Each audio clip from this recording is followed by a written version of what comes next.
कभी सोचा है, एक ऐसी फिल्म जो शुरू तो होती है एक स्पॉइल्ड लेजी बॉय से, लेकिन ख़त्म होती है एक इमोशनल अवेकनिंग पे, और वो कैसे हम सबकी कहानी बन जाती है।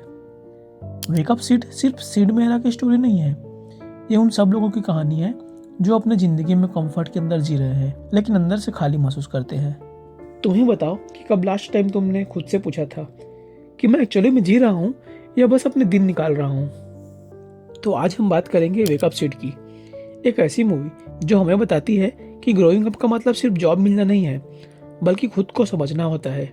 तो चलो शुरू करते हैं सीड के सपनों के शहर से, जहाँ सब कुछ परफेक्ट दिखता है पर कुछ मिसिंग भी है। सीड मेहरा एक रिच केयरफ्री लड़का, लाइफ में कोई स्ट्रगल नहीं, पार्टी कार फ्रेंड्स सब कुछ मिला है, बस एक चीज़ नहीं मिलती, पर्पस। सीड की दुनिया एक बबल जैसी है, सॉफ्ट कलरफुल पर कम्प्लीटली फेक। और सबसे डेंजरस बात यह है कि उसे ये चीज़ रियलाइज ही नहीं होता। जब वो एग्ज़ाम में फेल होता है उसके चेहरे पे शॉक होता है, डिसबिलीफ का, पर उसके मार्क्स ने उसको नहीं तोड़ा, बल्कि उस रियलाइजेशन ने तोड़ा कि मैं कोई स्पेशल नहीं हूँ। यहीं पे आता है पहला इमोशनल पंच, ग्रीफ। वो ग्रीफ जो तब लगता है जब पहली बार जिंदगी हमें बताती है कि हम दुनिया का सेंटर पॉइंट नहीं है। सीड रिएक्शन में क्या करता है, वो भागता है। जहाँ ज़्यादातर लोग लॉजिक ढूंढते हैं, सीड कंफर्ट ढूंढता है। और हम भी तो ऐसे ही करते हैं ना, जब लाइफ थोड़ी हार्ड लगती है हम डिस्ट्रैक्शन ढूंढ लेते हैं। और तब एंट्री होती है आयशा बनर्जी की, एक ऐसी लड़की जो सीड से बिल्कुल अपोजिट है, फोकस्ड, इंडिपेंडेंट, सेल्फ मेड। और यहीं से कहानी में आता है एक क्लिफ हैंगर। जब एक सोया हुआ लड़का एक जागी हुई लड़की से मिलता है तो दोनों में क्या बदलेगा। अब सीड अपने घर से निकल जाता है, पापा के साथ फाइट, माँ के आंसू, सब कुछ उस एक सीन में भर गया है। वो मोमेंट रिबेलियन नहीं था, बल्कि वो आइडेंटिटी कोलैप्स था। क्योंकि जब तुम्हारा कंफर्ट छिन जाता है ना, तब तुम्हें खुद को बनाना पड़ता है। अब सीड जाता है और आयशा के पास रहने लगता है, और वहीं से शुरू होता है असली वेकअप सीड।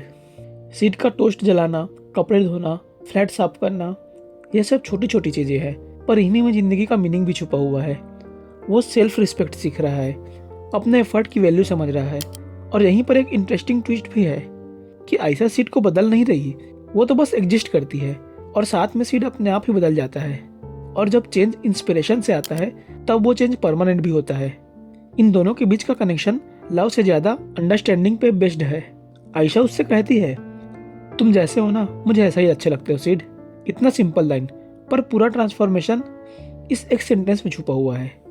ये फिल्म हम सबको याद दिलाती है कि मैच्योरिटी का मतलब परफेक्ट बनना नहीं होता, बल्कि अवेयर होना होता है। सीड अपनी पहली नौकरी करता है, फोटोग्राफी स्टार्ट करता है, और कैमरा उसका मेटाफर बन जाता है कि वो दुनिया को पहली बार खुद से देख रहा है, सच में बिना फिल्टर के। लेकिन फिर एक सैड मोमेंट भी आता है जब सीड अपने पुराने घर जाता है। वही घर, वही लोग, पर सब कुछ अलग लगता है उसे, क्योंकि वो बदल गया है। और एडल्टहुड का सबसे पेनफुल पार्ट यही है, कभी कभी घर वापस जाके लगता है कि अब ये घर मेरा ही नहीं रहा। अब यहीं पर एक और क्लिफ हैंगर आता है, क्या सीड और आयशा एक दूसरे के लिए बने हैं, या उनका कनेक्शन सिर्फ एक टेम्पररी क्रॉस रोड था। अब सीड की पहली फोटो पब्लिश होती है, मुंबई के स्काईलाइन की, बस एक इमेज, पर उसमें पूरी कहानी है। बारिश के बाद का आसमान जो कि क्लैरिटी आफ्टर केओस को दिखाता है। उस फोटो में सीड नहीं, सीड का नया वर्जन है। उस मोमेंट में उसे किसी अप्रूवल की ज़रूरत नहीं है, ना पापा की, ना आयशा की, क्योंकि जब तुम अपने लाइफ का पर्पस समझ जाते हो ना, तो दुनिया के वैलिडेशन की वैल्यू खत्म हो जाती है। और फिर आता है वो लेटर, सीड का लिखा हुआ आर्टिकल, जिसे पढ़ते हुए आयशा भी इमोशनल हो जाती है, और हम भी। मैं सोचता था मुंबई सिर्फ एक शहर है, पर अब लगता है ये मेरी दुनिया है। बस इसी लाइन में पूरी जर्नी खत्म हो जाती है। सीड किसी और के लिए नहीं, बल्कि खुद के लिए जागता है। लव और सेल्फ रियलाइजेशन एक हो जाते हैं। मरीन ड्राइव पर खड़े दो सोल्स, साइलेंट, सेटिस्फाइड, अवेक। कोई लाउड क्लाइमैक्स नहीं, बस एक काम एक्सेप्टेंस कि हाँ, मैं अब समझ गया हूँ।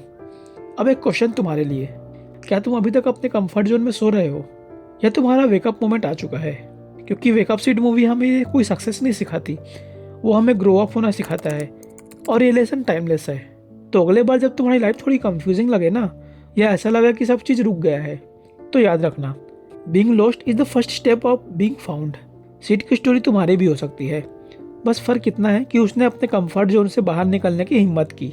तो अगर तुम्हें ये ब्रेकडाउन पसंद आया तो मेरा ये लेफ्ट वाला वीडियो जरूर देखना, जिसमें मैंने अक्टूबर मूवी के बारे में ऐसे ही ब्रेकडाउन किया हुआ है।